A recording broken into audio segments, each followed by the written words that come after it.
Capítulo 3. Conceptos de la alteración de la salud en adultos mayores. La senectud no es una enfermedad, es fuerza y supervivencia, triunfo sobre todo tipo de vicisitudes y decepciones, pruebas y enfermedades. Maggie Kuhn.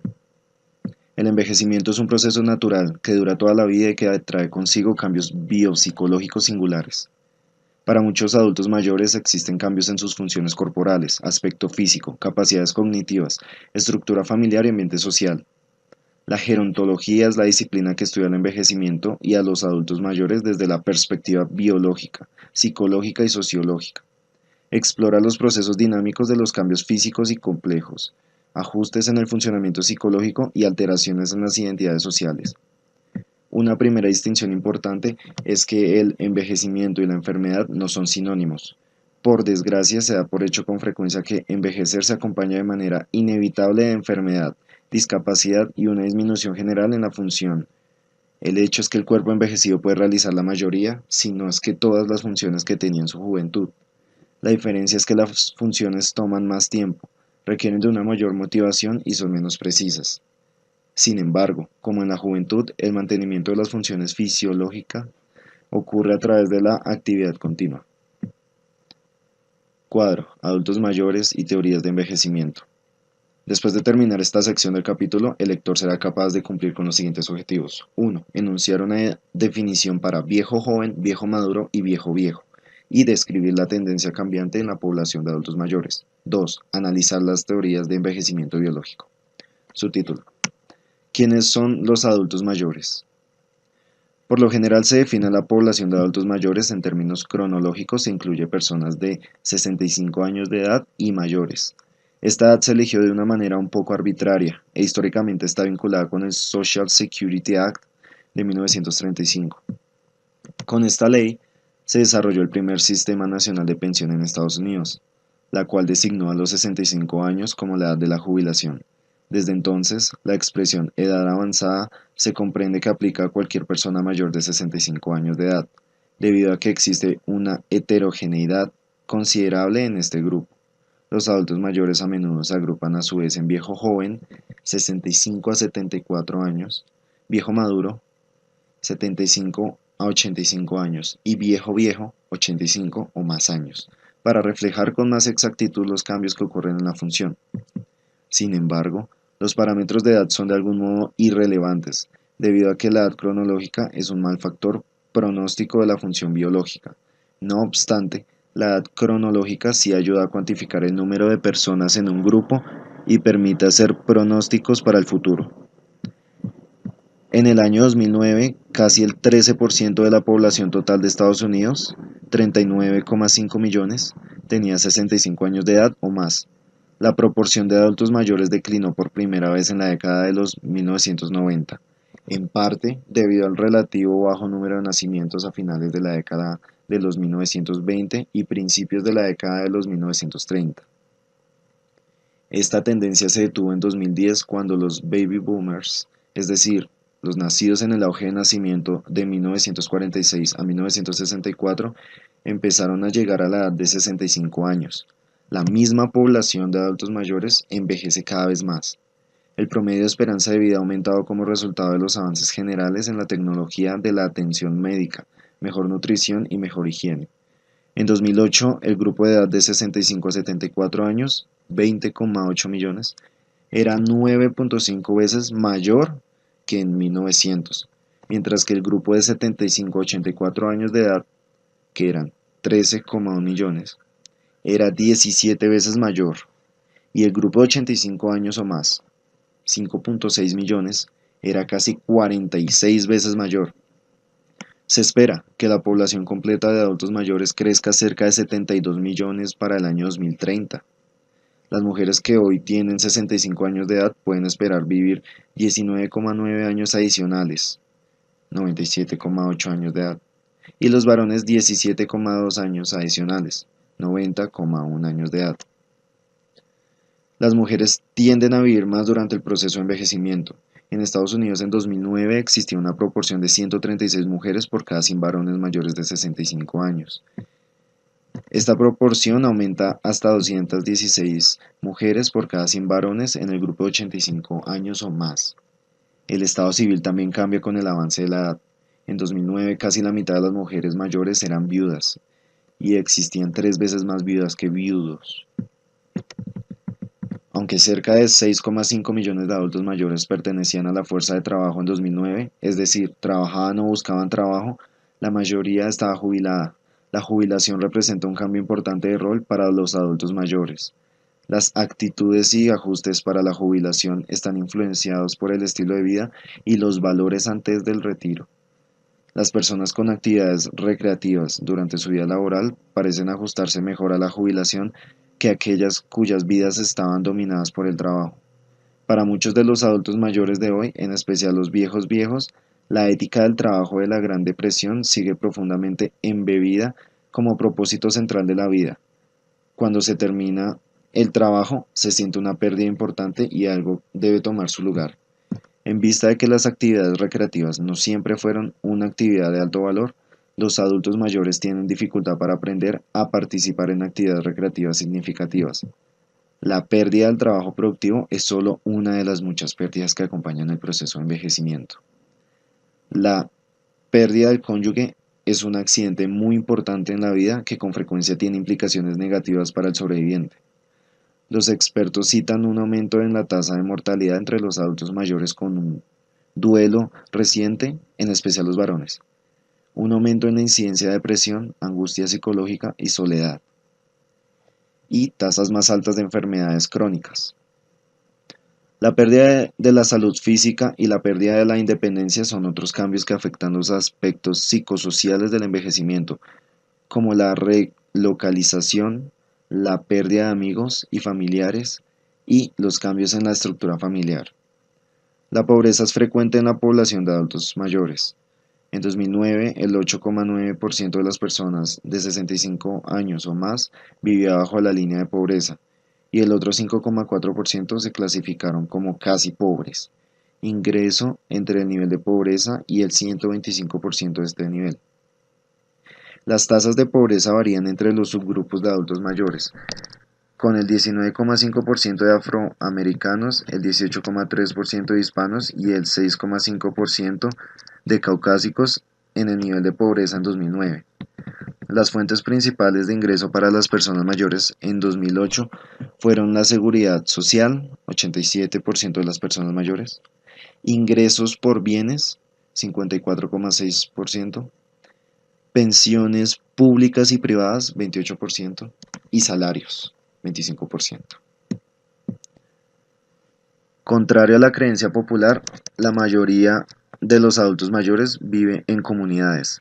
La mayoría vive en algún tipo de grupo familiar, con un cónyuge, sus hijos u otros familiares, y cerca del 30% vive solo. Solo el 4,1% de todos los adultos de 65 años de edad y mayores vive en instituciones de cuidados prolongados o asilos. Sin embargo, esta cifra aumenta al 14,3% para personas de 85 años o más. Asimismo, cerca del 2,4% de los adultos mayores viven en otro tipo de residencia para adultos mayores, muchas de las cuales tienen servicios de apoyos para sus residentes. Tal vez recuerde usted a la señora Sora, la mujer de 85 años de edad, que se introdujo al principio de la unidad. La señora Sora nació durante la Gran Depresión, vivió con su esposo y crió una familia en la misma casa durante 60 años. Su marido murió hace 5 años y ella solo con el ingreso de seguridad social no ha sido capaz de cumplir con sus obligaciones financieras. El año pasado, la señora Sora se mudó a vivir con su hija Beth, que vive lejos de su antigua casa. Aunque la señora Sora está feliz de estar cerca de su familia, extraña su rutina diaria y los amigos de su colonia. Los adultos mayores son los principales consumidores de atención médica. En 2009, el 37% de los adultos mayores informó tener una o más discapacidades. En la población de mayores de 80 años, más del 50% tiene por lo menos una discapacidad grave y aproximadamente una cuarta parte de los adultos mayores que viven en la comunidad tienen dificultad para realizar actividades de la vida diaria. Casi la mitad de las camas de hospital para adultos está llena con personas de 65 años o más. Cuadro de puntos clave. Adultos mayores. La población de adultos mayores crece con rapidez. Los mayores de 85 años son un segmento de crecimiento rápido. La esperanza de vida es de 77,9 años y las mujeres tienden a sobrevivir a los varones. Contrario a la creencia popular, la mayoría de los adultos mayores viven en ambientes comunitarios. Solo el 4% de las personas de 65 años o más residen en instituciones de cuidados prolongados o asilos. De este ámbito, la mayoría tiene 85 años de edad o más. Los adultos mayores son los mayores consumidores de atención médica.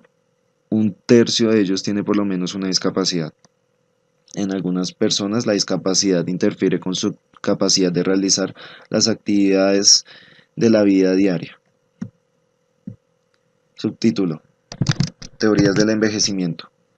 Varias teorías han intentado explicar la biología del envejecimiento a través de una variedad de observaciones científicas a nivel molecular, celular, orgánico y sistémico. En general, esas teorías se dividen en extrínsecas, teorías estocásticas, o intrínsecas no estocásticas. Las teorías estocásticas postulan que los cambios son provocados por una acumulación de accidentes aleatorios o daño provocado por factores o influencias ambientales. Las teorías no estocásticas proponen que los cambios que ocurren con el envejecimiento están programados genéticamente. En realidad, la evidencia indica que el proceso de envejecimiento y la longevidad es multifactorial, en el cual desempeñan un papel tanto los factores genéticos como ambientales. En los humanos, una muy larga vida más allá de los 90 años de edad parece tener una base genética más fuerte. Esto explica la razón por la cual los centenarios y casi centenarios tienden a presentarse en familias. Teorías estocásticas. Las teorías estocásticas proponen que el envejecimiento lo causa un daño aleatorio a las moléculas celulares vitales, por ejemplo, daño al ácido desoxirribonucleico mitocondrial, ADN. El daño con el tiempo se acumula hasta un nivel suficiente para provocar el descenso fisiológico relacionado con el envejecimiento.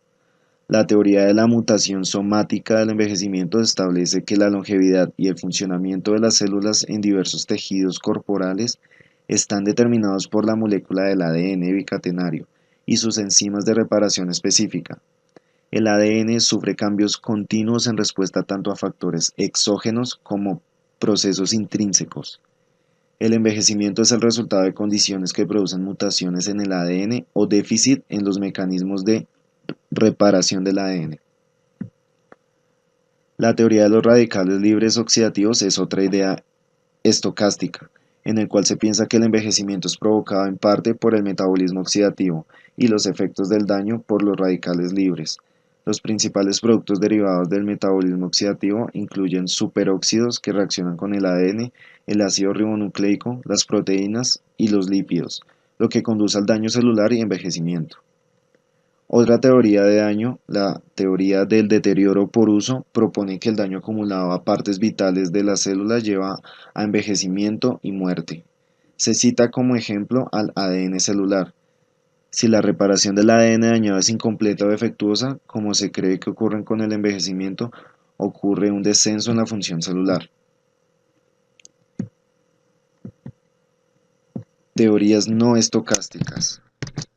Las teorías de desarrollo genéticas se enfocan en las influencias genéticas que determinan la condición física, la ocurrencia de enfermedad, edad de la muerte, la causa de la muerte y otros factores que contribuyen a la longevidad. En el nivel celular, Hayflick y Moorhead observaron durante más de 40 años que los fibroblastos humanos cultivados tienen una capacidad limitada de replicarse, aproximadamente 50 duplicaciones de población, y después mueren. A esto se le conoce como el límite Hayflick. Antes de lograr este máximo, se hace más lenta su velocidad de división y manifiestan los cambios morfológicos, identificables y predecibles de las células senescentes. Otra explicación del envejecimiento celular reside en una enzima denominada telomerasa, que se cree que gobierna el envejecimiento cromosómico a través de su acción sobre los telómeros, las extremidades más externas de los brazos de los cromosomas. Con cada división celular se pierde un pequeño segmento de ADN. Telomérico. A menos que una célula tenga un suministro constante de telomerasa. En ausencia de telomerasa, los telómeros se acortan, lo que provoca una expresión del gen relacionada con la senescencia y la inhibición de la replicación celular. Se cree que en ciertas células, como en las células cancerosas, la telomerasa mantiene la longitud de los telómeros, con lo que se aumenta la replicación celular. Página 42. Página 43. Muchos genes que están relacionados con el lapso de vida humana no son genes de longevidad por sí mismos. Por ejemplo, debido a que las mutaciones en los genes supresores tumorales BRCA1 y BRCA2 aumentan la tasa de mortalidad relacionada con el cáncer de mama y ovario. Son raras entre las mujeres de larga vida. Los estudios genéticos de envejecimiento biológico han explorado la participación de variantes alélicas en los genes que codifican apolipoproteínas, en particular la de la apolipoproteína E, ApoE. La presencia de ApoE está relacionada con un aumento de incidencia de enfermedades cardiovasculares y enfermedades neurodegenerativas, con lo que se acorta el lapso de vida a través de los procesos patológicos. Por el contrario, los genes que reducen el riesgo de aterosclerosis son más frecuentes en las personas de larga vida. En resumen, subtítulo. El envejecimiento es un proceso natural que dura toda la vida y que trae consigo cambios biopsicosociales singulares. El envejecimiento no es sinónimo de enfermedad o mala actitud. El cuerpo que envejece es capaz de realizar la mayoría o todas las funciones de su juventud. Sin embargo, estas funciones llevan más tiempo, requieren de mayor motivación y son menos precisas. Lo típico es definir a la población de adultos mayores en términos cronológicos como personas de 65 años de edad o más.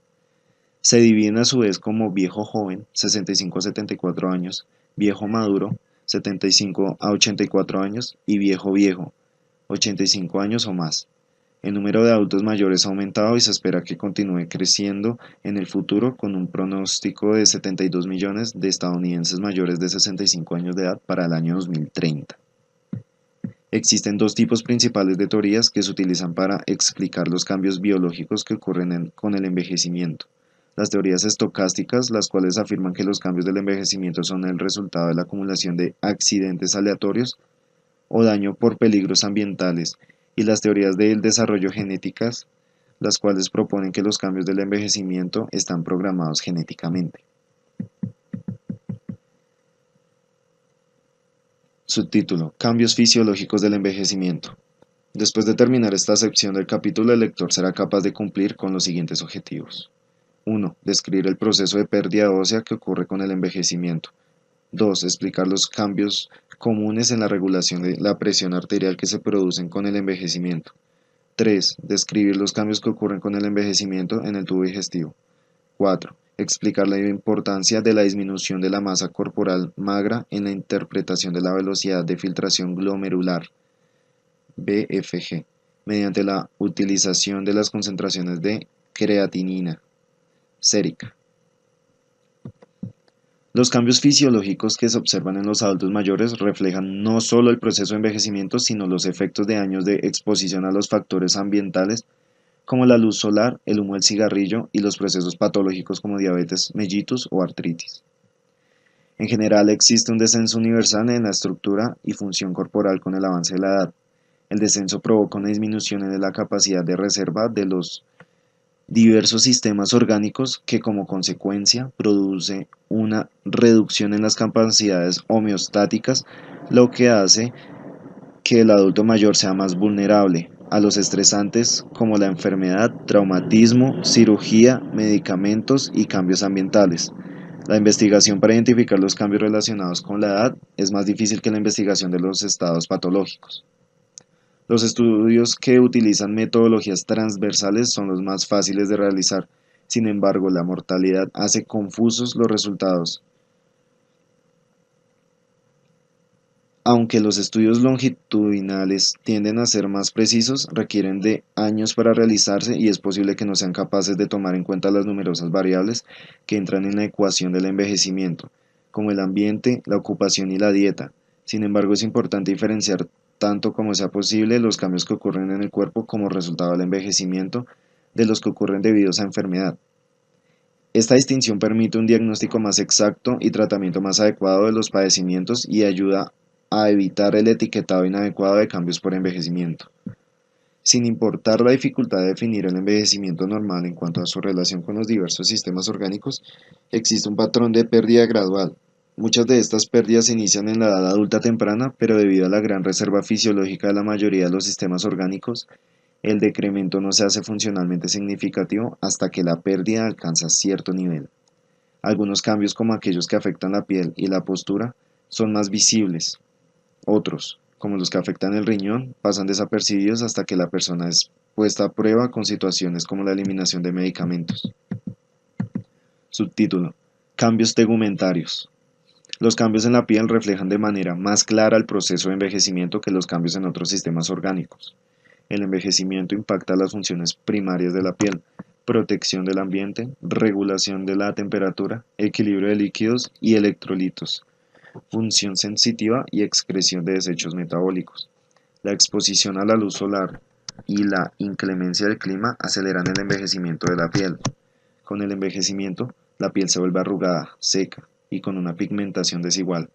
El grosor de la dermis o capa media de la piel disminuye alrededor del 20%, lo cual le da a la piel en general una característica delgada y transparente. Esto se observa sobre todo en las áreas expuestas a la luz solar. Las fibras de colágeno dérmico se reacomodan y degeneran, lo que provoca una disminución en la fortaleza y elasticidad de la piel. Conforme avanza la edad, disminuyen la celularidad y la vascularidad de la dermis, y esto causa fragilidad vascular, lo que lleva a la púrpura senil, es decir, hemorragias cutáneas, y una cicatrización de la piel más lenta. El retraso en la cicatrización de heridas se ve influenciado por otros factores como mala nutrición y circulación inadecuada y por los cambios en la función inmunitaria. Las funciones La función de las glándulas sebáceas disminuye con la edad y conduce a una disminución de la secreción de sebo. La disminución en el tamaño, número y actividad de las glándulas sudoríparas causa una disminución en la capacidad de producir sudor. Las uñas de las manos y pies se vuelven opacas, frágiles y gruesas, sobre todo por una disminución de la vascularidad del lecho ungueal. También ocurren cambios relacionados con la edad en el cabello, debido a la disminución en la producción de melanina por el folículo piloso. Alrededor de la mitad de las personas mayores de 50 años de edad tiene por lo menos el 50% del cabello cano, sin importar el sexo ni el color original de su cabello. Se observan también cambios en el crecimiento y distribución del cabello. El cuero cabelludo tiene menos cabello, el vello de axilas y pubis es más escaso, y los vellos de las orejas y fosas nasales se engruesan. Los trastornos cutáneos son más frecuentes en la población de adultos mayores e incluyen cáncer de piel, queratosis, es decir, lesiones verrugosas, xerosis, es decir, sequedad excesiva, dermatitis y prurito, es decir, la señora Sora tenía ardor en la porción izquierda de la espalda, en donde unos días más tarde desarrolló una exantema. Esta combinación de sensación hormigueo-ardor en el costado seguida de un exantema con pequeñas ampollas llenas de líquido se conoce como herpes zóster y se observa con frecuencia en las personas mayores. Es una reactivación del virus de la varicela, virus varicela zóster, y se presenta a lo largo de un trayecto nervioso. Lo que lo hace singular es que solo ocurre en un lado del cuerpo. Algunas personas quedan con dolor en el área del exantema durante mucho tiempo después de que la erupción ha cicatrizado. No está del todo clara la razón por la cual se reactiva el virus, aunque parece relacionarse con estrés e inmunosupresión. Subtítulo: Estatura y función musculoesquelética. El envejecimiento se acompaña de una disminución progresiva de la estatura, en especial en las mujeres de edad avanzada. Esta disminución de la estatura se atribuye sobre todo a la compresión de la columna vertebral. La composición corporal cambia también. La cantidad de grasa aumenta y la masa corporal magra y el agua corporal total disminuye con la edad creciente. Con el envejecimiento existe una reducción en el tamaño y la fuerza muscular relacionada con una pérdida de fibras musculares y una reducción en el tamaño de las fibras existentes. Aunque no es posible detener el descenso en la fuerza que ocurre con el envejecimiento, con el ejercicio se hace más lento su progreso. Existe un descenso en el desempeño a gran velocidad y el tiempo de reacción debido a una disminución en las fibras musculares tipo 2. deterioro en el sistema nervioso causa también que los movimientos se hagan más lentos. Sin embargo, se cree que las fibras musculares tipo 1, que ofrecen resistencia, permanecen iguales con la edad. Numerosos estudios han informado de una pérdida de masa ósea con el envejecimiento, sin importar el sexo, etnia o tamaño corporal. Con el envejecimiento, el proceso de formación de hueso, es decir, la renovación, se hace más lenta en relación con la resorción, es decir, desintegración, lo que da como resultado una pérdida de masa ósea y una estructura ósea debilitada. Esto es especialmente cierto en las mujeres posmenopáusicas. Después de la menopausia existe un rápido deterioro de la masa ósea debido a la insuficiencia estrogénica. Esta pérdida de hueso continúa hasta más tarde. Existen datos que indican que los varones de edad avanzada pierden hueso a velocidades similares a las de las mujeres de edad avanzada.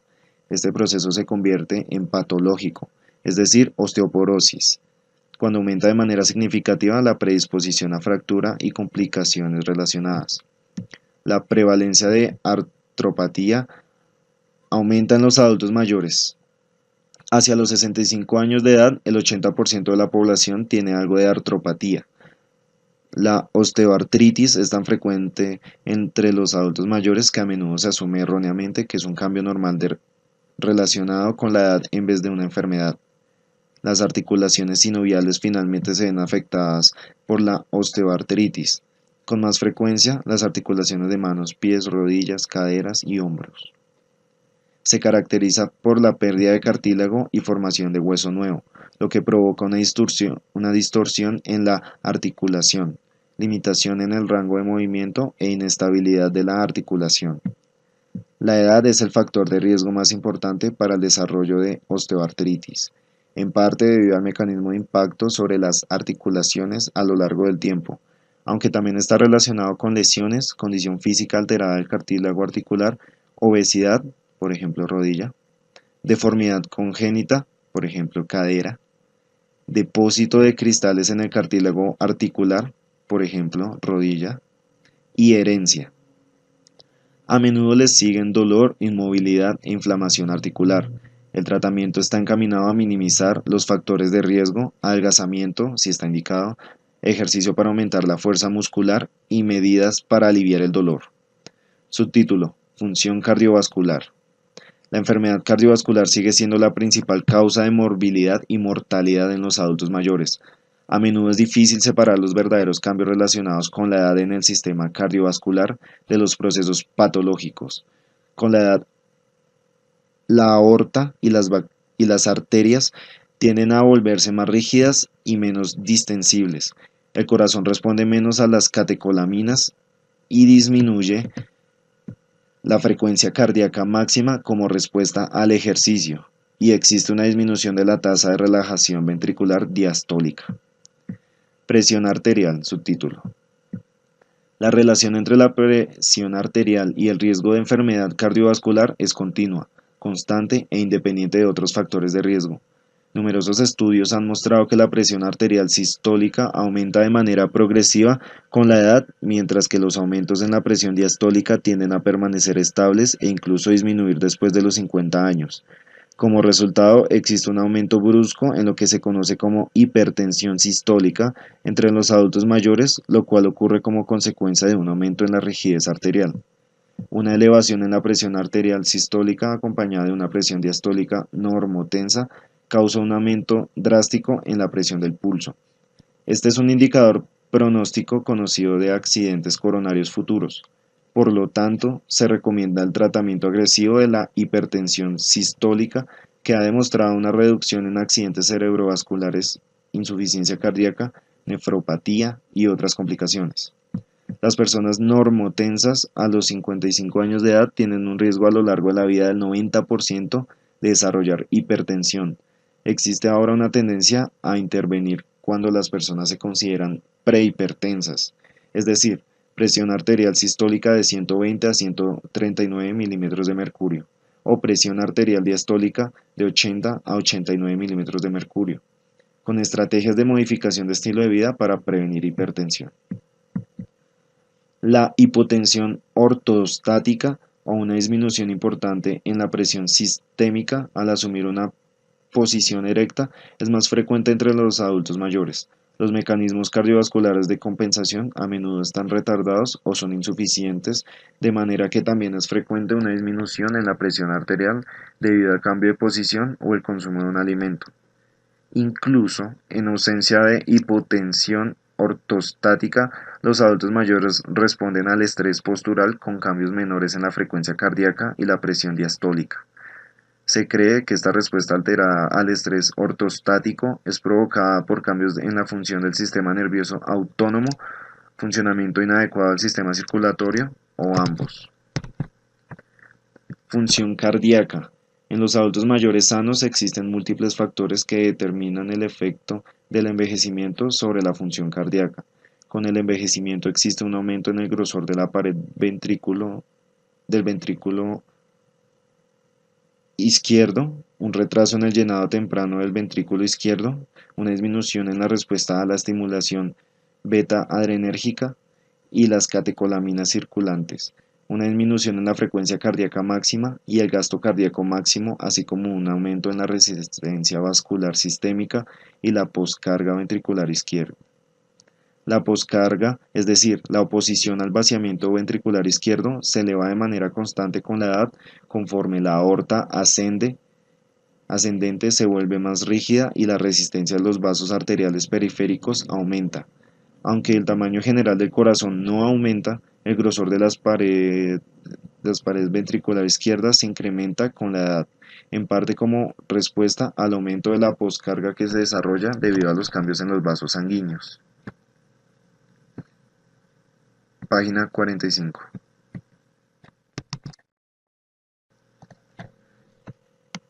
El envejecimiento afecta la función ventricular izquierda, tanto sistólica como diastólica. Aunque el llenado diastólico temprano disminuye cerca del 50% entre los 20 y los 80 años de edad, en la diástole tardía ocurre un mayor llenado en parte debido a una contracción auricular más vigorosa. El aumento en la contracción auricular se acompaña de hipertrofia y crecimiento auricular. A pesar de una disminución en los cambios relacionados con la edad, en el patrón de llenado diastólico en las personas mayores, su volumen ventricular izquierdo al final de la diástole en posición supina no difiere sustancialmente del de las personas más jóvenes. Sin embargo, se reduce en menor grado en las personas mayores que en los jóvenes durante el cambio postural, moverse de una posición supina a una sedente, y durante el ejercicio graduado en posición erecta.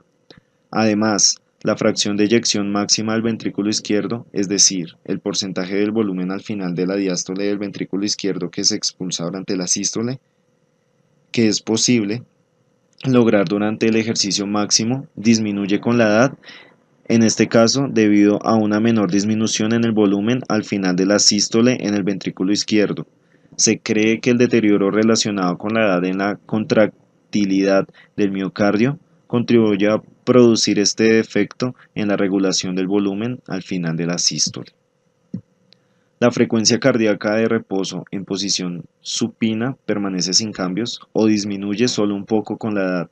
Sin embargo, la frecuencia cardíaca máxima que es posible lograr durante ejercicio máximo está disminuida.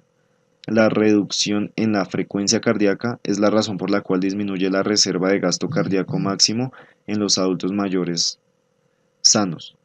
A pesar de los cambios del envejecimiento y la enfermedad cardiovascular, la función cardiovascular general en reposo se considera adecuada para satisfacer las necesidades corporales en la mayoría de los adultos mayores sanos. El gasto cardíaco se mantiene en los adultos mayores sanos, en los varones más que en las mujeres. Durante el ejercicio, a pesar de la disminución de la respuesta de la frecuencia cardíaca, aparentemente debido a un mayor volumen sistólico provocado por un aumento en el volumen diastólico final durante el ejercicio. El sistema de conducción cardíaco sufre también cambios.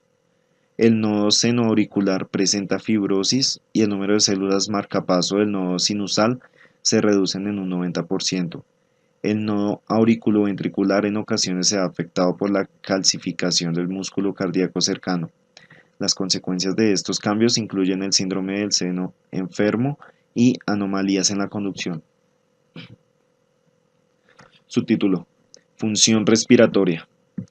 Conforme cambia la función pulmonar con la edad, a menudo es difícil diferenciar los efectos de la edad de los provocados por factores ambientales o patológicos.